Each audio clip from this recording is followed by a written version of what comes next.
Hey guys, welcome to a brand new video to the channel. So in this video, this is going to be something I've mentioned doing easily for the past year. We're going to start player-owned farms and do a bit of a walkthrough and talk through of the early game experience. Now, welcome to 7 Day Bond. 7 Day Bond is level 71 farming and has never done player-owned farms.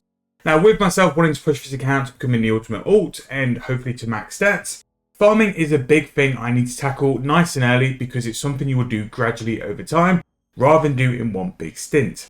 Now before, the old norm used to be the fact you used to do tree runs, herb runs, and basically farm anything you possibly could to get as much farming XP per day. Now with player-owned farms, which was released quite a while ago now, 7 years ago in September of 2018. And ever since it was released, it has made farming, in my opinion, significantly easier. Farming animals, in my opinion, is a lot better XP, and also a lot less maintenance as well. Like, providing you've got food in your farming pens, you don't generally have to check up on them until they are at the old stage where you can then harvest them for their resources and sell them on for beans. Now, what a lot of people misunderstand about the player-owned farms is that you can generally make quite a bit of money from it as well, whether it's using the beans for things like leafy growth potions or various form of quick growth potions, or from also selling your farming animals for a price on the Grand Exchange. So what this first video is going to be is kind of me just starting to set my farm up.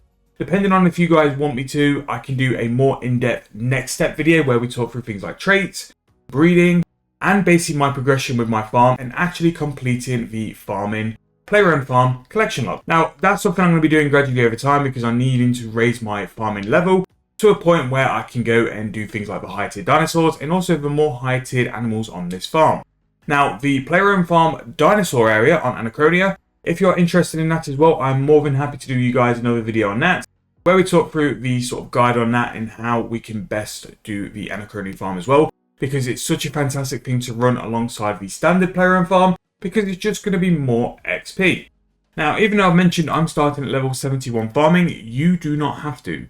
You can start at a much lower level. I think player-owned farm officially opens up at level 17 where you can breed rabbits, and then at chickens is where you can sort of like seriously push it at level 28. Now what we're going to do is do each different pen, talk through the animals, and then also talk through everything you need to do for that as well. Now, this is simply a guide for setting your player-owned farm up. If you want that video on the next stage, I might actually do it anyway because it would be quite good to keep track of my farming log. I can do that, guys, for you as well. But let me know if I've missed anything off in the comments. Let me know if there's something you want me to cover in the next video, and we can definitely look at doing all that for you. So to get started, you need to speak to Granny Potterington, and you will almost get an invite once you've got the level to do your player-owned farm. Now to do this, you just need to walk through the where you need to go and find big old Jack the Yak. And what she's going to do is talk you through the fact of how to sell your animals, how to put them in the breeding pen, and basically to move on with everything like that as well. Now in player-owned farm, you have your own form of currency, which she's going to show you about now, which is going to be beans. So we're going to now go to Presleek, who is actually quite a famous player. So I quite rate that he's in for this, and we can sell our items to Presleek for some beans. So we've just sold Big Jack the Yak for 500 beans, which is going to be the currency for player-owned farms. I'm not sure if Anachronia is slightly different and works on different currency, but I imagine it's going to be all bean related just so it's all in one pot. So once you've sold Jack, go and speak to Granny, and Granny's basically going to go over like what you can do. We're going to add that to the currency pouch, but what we're going to do is look at Granny's market, which is where we can buy things with the beans. And this is going to be the player-owned shop, which is going to really help us out. So with our beans, we're going to be able to buy the small animal pen kit, and she's going to let us build this paddock, which is then means we can put animals in here. With the paddocks and the pens, you basically have to build them all out. You are given the breeding pen and the small pen as a starter, but things like the large pens and the medium pens, you're going to have to buy, and you're also going to have to use the materials to make them and upgrade them. So what sort of materials there are, there's going to be some planks and also some nails, which we'll talk through whenever we go through those pens. But you need to go and buy these rabbits, and then once you check them, not only can you not sell them, you can then throw them in the pen. And basically, they're just going to breed, for a better word. A lot of player-owned farms is putting the animals in the pen to not only grow, but also breed. Once the animals grow, that's when you can get the resources and the XP. But again, this is what the tutorial is going to teach you, and it's going to show you after as well. Now, sometimes your animals will become sick, and with this, you click Cure Disease. go through all the different options, and then you administer the treatment for it. So this one is flu. Once we've treated it, the animal is cured, and then they can get back to growing with their happiness and their size. So with all animals, we've spoken about this before, you need to keep them fed. Now, if you feed the trough on a regular basis, and if you keep it topped up, your animals don't get sick. So your animals only get sick when the trough is empty, and then sickness can spread between the whole sort of pen. So what we want to do is make sure that the fruit is there, or the whatever it is they can eat. If you're not sure what your animal can eat, if you click on the animal in the pen, it will tell you what it can eat as well, just under here. So a rabbit will eat flowers, vegetables, fruits and seeds. Now, you can go through the calculator on the wiki to find the cheapest food possible. Because of Play Around Farms, this is what's driven a lot of new money-making methods in terms of like meat, food, resources. But there'll always be some very, very cheap stuff as well. Like, if an animal can eat flowers, I always use woad leaves because it's very cheap and I can buy it in bulk relatively easily. So, now our farming animals are fully grown, and when they're fully grown or into an adult stage, we can actually put them in a breeding pen to make babies. And with this is going to basically start your cycle of Play Around Farms. You are always consistently making brand new animals to then raise up to elder or adult and then sell for beans. That's basically the circle of life in Play Around Farms for Runescape 3. You put them in a stage to breed, and you grow them up old enough to where they can breed. Then they make babies, then you sell the original parents when they're older, and then you just keep that cycle going. So you make the babies, you grow them till they're elder, you sell them for beans, and then you use the beans for the rewards. So we advance times to where the bunny is grown, and when you've had a brand new animal have a baby, it goes into your collection log, and we can go from there. So we've had a baby bunny, which is sort of explaining the breeding side, and again, we can talk through things like this where we can go through different and various things with Play Around Farm in more detail for the next couple of videos. Again, I have said, like with this one, we are going to go not too much in depth. I'm just going to go and get all my stuff set up because I think it's worthwhile to do that and get rolling as well. So we're going to sell all our animals, sell them for rabbits, and we then sell them for beans. So there are 3 tiers of animals in Play Around Farm. So we've got the small animals, which are going to be chickens, rabbits, and chinchompas. And what you can do for the beans, you can then set it so you can advertise for the correct person to come and buy your animals. For medium, we've got sheep, spiders, and zygomites. For this one, I'm doing spiders because zygomites are 81 farming. They're actually quite high for a small-ish level. So for now, we're going to do spiders. And then finally, for the larger ones, I'm going to do yaks because that's the best large animal we can do. So now we've completed the tutorial, we can now fully see Granny's Farmer's Market. And this is basically everything we can have access to.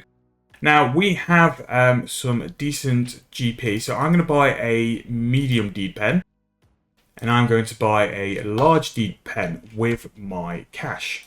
So what we're going to do in this episode is set up some of the pens ready when the farming buyers come into the game tomorrow. Now, in terms of Granny's rewards, some things which are really worthwhile doing quite quick.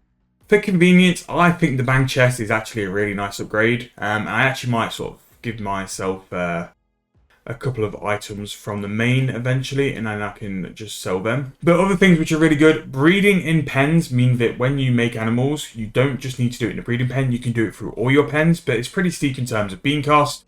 Other things you want to do is the second pens, but also noted produce. Noted produce is very, very underrated for a benefit, and very, very good. So I'm just going to go to the bank now and go and get some items to upgrade my pens. So for a small pen where you can raise rabbits, chickens, or chinchompas, you're going to need 10 oak planks or better, 75 steel nails or better. For the medium, where you do sheep, spider, or zygomites, you need 15 teak planks or better and 150 mithril nails or better. And then finally, for the large, you're going to need 20 mahogany planks or better, and along with 225 rune nails. Now, because I've got the construction level, and again, small construction is 20, for medium you need 40, and large you need 60. I'm just going to use mahogany and rune just because it makes it easier, and I can just do it in 2 invos and not have to mess around as much. So if we go and grab our rune nails and some mahogany planks, we can go and run to Manor Farm and then go from there. And pretty much for the rest of this episode, all I'm going to be doing is setting up my different spots. And then once I've got some more beans, we can do episode number 2, where we grow our farm out a little bit more. So this is going to be the broken pen for large. So we're going to go and do this one first. So I'm going to go and build this out. And then I'm going to wrap this video up. I'm really nervous about these videos being too long, and I want you guys to get the most value from it as well. So this is going to be us basically finishing everything up because we're going to have all of the animals fed. food's going to be in the pen, and then we're going to sort of leave it for a couple of days until all the animals are grown, and then we're going to come back, sell that for beans, and then progress the farm further. This might actually be like a nice little mini series, you know, where I can document how the farming goes on this account and how we do in terms of XP. Now, Winston will sell you as many woad leaves as you want to buy for 25 GP each, and to be fair, it's relatively cheap, even though it's a little bit of an outset to get going. I believe this method of farming really isn't that expensive. Is like money making as what farming herbs and stuff like that will be? Absolutely not, because that's just a way to make pure profit. I will try to do herbs on this account as well, just alongside it, because I think it's very important to have that going. So now chinchompas are fed, we've got the yaks who are fed. I'm just going to put these spiders in the pen. I just need to check 4 of them. And what I'm hoping from this is at some point we will get breeding pairs, which we're going to basically just sell all these lot for beans anyway to get started. But when we get to a point where we can do breeding pairs, that's when we can work out what we're doing and basically start our bean producing machine. So Brains is now going to be joined by Tallulah, Bill and Skippy. And I actually need to get some more flowers for that as well. But that is going to be the end of this video. We have basically now got a breeding pen full of baby yaks skipping. We have a medium pen full of night spiders slowly about to pop out the eggs. We have some more yak calves. So we have a total of 7 yaks growing, 4 spiders, and then really I could go and buy some more chinchompas to make that full. In fact, I think I might. But I'll do that sort of afterwards as well. However, I'm going to round up the video there. Again, we're going to come with part 2, and we might actually make this a mini-series. Let me know if you want to make this a mini-series and whether you guys actually want to see it or not. And I'm more than happy to do that as well. I love stuff like this where we can show like a progression. And hopefully it'll help you guys out with your farming gains as well. So this is going to be 7 Day Bond signing off for the start of his little farming series. I hope you guys enjoyed. Any tips you guys have got with anything I've missed off as well, make sure to drop in the comment section. Let's make this a series where we help each other out and get each other jumping on those farming gains as well. So maybe in the next episode I include a little bit of this is the plan to do with herbs and other stuff as well for my farming level. And yeah, who would have thought we'd have a little farming series on the channel. So I'm going to finish the video here. Hope you guys enjoyed. If you have, please make sure to leave me a like, subscribe to the channel. I'll see you guys very soon in the next one.